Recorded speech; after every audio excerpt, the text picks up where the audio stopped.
श्री सुधा सागर यानी श्री मद् भागवत के अंदर कल्कि अवतार का वर्णन कि जब कलयुग का अंत होगा, मनुष्यों की आयु केवल 20 या 30 वर्ष रह जाएगी और गौओं की हाइट कद साइज बकरियों जैसा हो जाएगा।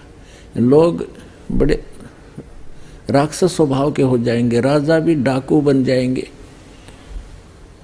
और उसमें वो कल्कि अवतार अवतरित होगा विष्णु यश शर्मा के घर पर संभल नगर में होगा, अभी आगे होने वाला है। और जिस समय हजरत मोहम्मद जी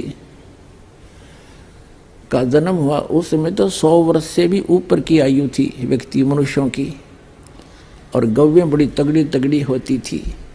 तो डॉक्टर जाकिर नाइक जी केवल झूठ बोल रहे हैं और बरगला रहे हैं, जनता को गुमराह कर रहे हैं, सत्य का आधार नहीं रखते।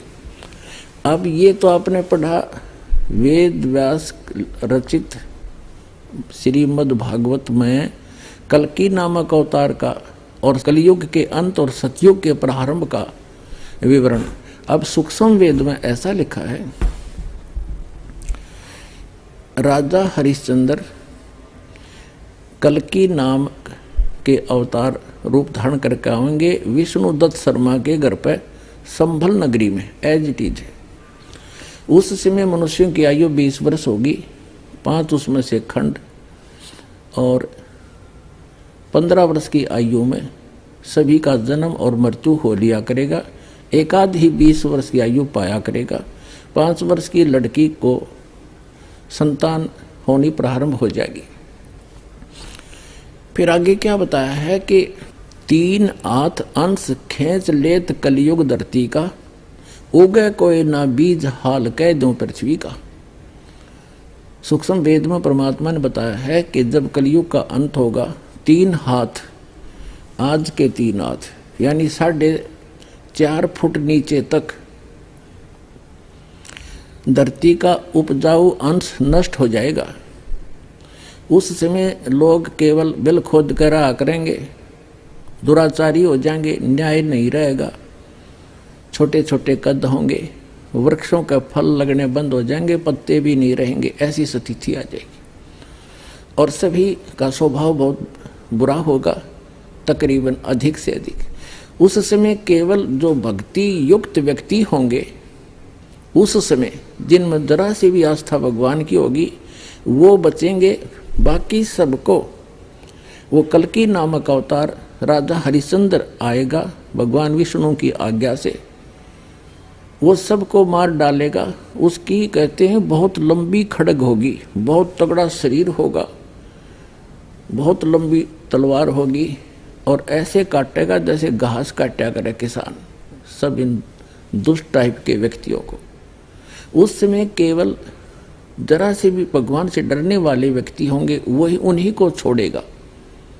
उस समय धरती का उपजाऊ अंश नहीं रहेगा, इतना वातावरण दूषित हो जाएगा, वर्षा होनी बंद हो जाएगी। फिर क्या होगा, परमात्मा की रजा से बहुत जबरदस्त वर्षा होगी, और जो बचे हुए व्यक्ति वो पहाड़ों पर चले जाएंगे, ऊंचे स्थानों पर, और सब पृथ्वी पर 20-20, 30-30, 50-50 फुट पानी भर जाएगा। इस तरह कलयुग का अंत होगा, और फिर धीरे धीरे ये जल सूखेगा। जमीन का जो अन्न उपजाऊ अंश है, नीचे जो विष भर गया, जैसे आजकल आप देख रहे हो, एक फसल को परिपक्व करने के लिए 3-3, 4-4 बार ये यूरिया वगैरह खाद डाला जाता है। ये पृथ्वी के उपजाऊ अंश को नाश कर देगा, और इसमें विष भर जाएगा, पृथ्वी के अंदर नीचे नीचे फैल जाएगा। तो उस समय दोबारा वर्षा इतनी होगी, फिर वो धीरे धीरे नेचुरल तरीके से सूखेगी। वो सब विष जो अब डाला जा रहा है, ये खाद वगैरह, ये ऊपर आ जाएगा और वाष्पीकरण हो जाएगा, फिर धीरे धीरे सूखेगा। उसके बाद पूरी पृथ्वी हरी भरी जंगलों से, बड़े सुंदर फलदार वृक्षों से भर जाएगी, वातावरण शुद्ध होगा। फिर क्या होगा कि माता पिता तो छोटे छोटे होंगे, और बच्चों की का कद उनसे ज़्यादा बढ़ता चला जाएगा, क्योंकि वृक्षों की अधिकता से ऑक्सीजन की वृद्धि होगी, कार्बन डाइऑक्साइड का नाश होगा, ओजोन गैस फिर से यथास्थिति में हो जाएगी। इस प्रकार फिर सतयुग का प्रारंभ होगा।